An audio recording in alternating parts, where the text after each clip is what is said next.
India.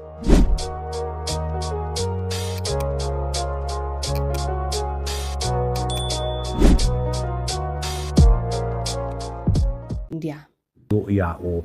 Union Home Minister Amit Shah hakaba bon ki issue ke bengi kren ke bakon thup lang ru phin ong ya ka ILP phi ong ya ka deka join kada ka bengi kren ba seriously ka bengi ya kerpat na kaliang Amit Shah ba unsngau ba ban consider seriously yakini ki issue but mdai tang ya kataru rei wat yakini ki ka yakani ka bengi ong ka kabadeka Foreigners and Immigration Act 2025 ya kan irong discuss kumnon na kamantaban implement ya ka namarba ngiyo ka situation mata pedeng kami kala India bat ka Bangladesh kam dalong ka baitnat de ya kata subject pengekren de ngidang yesterday issue kumnoban le ya ka issue kanang ba kajing room jong kini ki illegal immigrant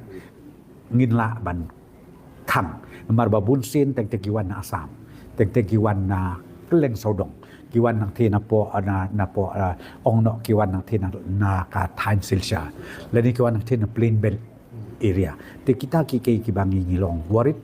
te komong opi ngilai discuss bai kan ni te agreement scam bai ngila ban frame ni ko rules da ka jingrap lem jongka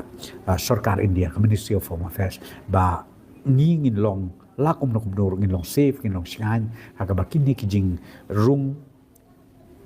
ki illegal migrants kan ngila ban sange once and for all tingin do kijing kren ya kata tingin iba men kendiat sngi mentari mat mendin ne men sisngi wat u MP badon burom jongiru ulej ban ya kendu ya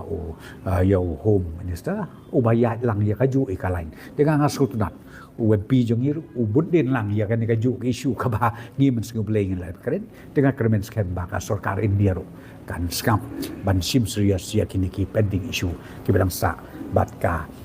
sarkar India na kebeta ka jelam ikla jongi barokwe kaliang jong ho min sa ong hot ya kan ngi ngidang steady carefully ngin kiapet ba haka appropriate time ngin la bat pentip sepi ya ka positivity na kamta kini ki issue ki ba nilabu na du kam mansua haduk mentarok ke bang pi ngidang budin pi ong ya ka languages pi ong ya ka ILP but pi ong ya ka nika issue ka badai ki interstate migrant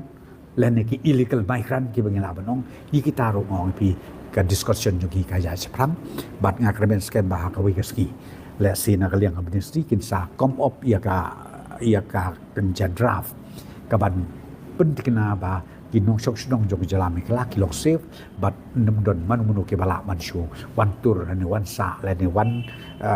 room syaka jaka ka jongi klem da tip le ni klem da la bat screen ya ka jinglong ka jingman le ni kibriu ki bana ki bawan na kanu ke jalan le ni na kanu ka ri keleng joka pertei kabangi keren hi kalong tangan ni sngau bha burom lep ni sentiment jogi pajba jok ke jalan mekla kata ka dekoi dan nak daung pi bang kadon ke jing keren ru wat ya kana ka ak ka bakirang pas ka parlimen ka bangi ong ka ngi ong ka Foreigners and Immigration Act 2025 te ya kanir subject nomor kanir kaling syak ILP hi kisu kaling lang syak ILP na ka daung pi ni kin steady bha kumno ban le namar pi dakabadon kanika Foreigner and Immigration Act 2025 kadon ka scope ang turo kabale si kan long more less kom ka ILP de kata mo pi ngini EE ka jing study jong ka Ministry of Home Affairs de ngakremen skemi ba katu kan por kin poi syaka decision gi bagin sim namar ba ndai syu menta baki baka ka threat yang i na po India ka threat mata na ba jo ka India ro ka balong isir kai hadu ka takta